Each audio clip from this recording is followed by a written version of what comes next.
अभी बाप बताते हैं कि मनुष्य गुरुओं द्वारा सृष्टि का उत्थान नहीं होता है, सृष्टि नीचे गिरती चली जाती है। काम क्रोध लोभ मोह अहंकार बढ़ते चले जाते हैं। मनुष्य मनुष्य से नीचे गिर करके राक्षस बनता चला जाता है। राक्षस उसको कहा जाता है जो दूसरों को दुख देता है। देवता उनको कहा जाता है जो दूसरों को सुख देते हैं, दुख कभी नहीं देते। देवता माने देने वाले। रावण उनको कहा जाता है जो रुलाते हैं।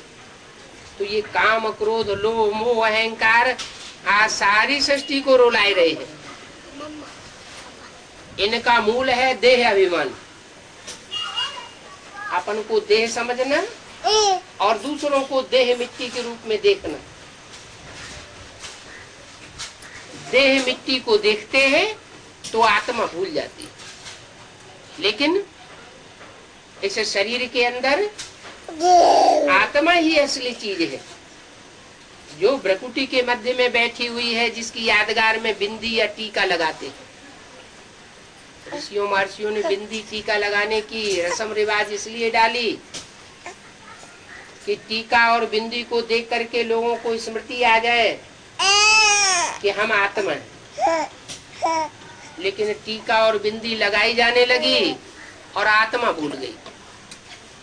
अभी बाप कहते हैं ये कुछ भी दिखावा करने की दरकार नहीं, न बिंदी लगाना न टीका लगाना, अपने को आत्मिक स्मृति में टिकाना है। हम भ्रकुटी के मध्य में चमकता हुआ सितारा आत्मा हूँ। ऐसी स्मृति रखने से अपने को भी आत्मा समझेंगे और दूसरे को भी आत्मा के रूप में देखेंगे।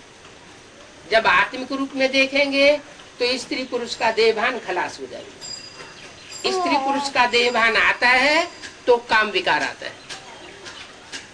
जो विकारों का मुखिया है, कहते हैं शंकर जी ने कामदेव को भस्म किया। ये काम महाशत्रु अगर भस्म हो जाए तो बाकी चोर डकैत जो क्रोध लोभ मोह अहंकार वो स्वतः ही नष्ट हो जाएंगे। ये युक्ति आकर के परमात्मा बाप ही बताते हैं, कोई मनुष्य गुरु या कोई भी धर्म पिता आकर के नहीं बता सकता।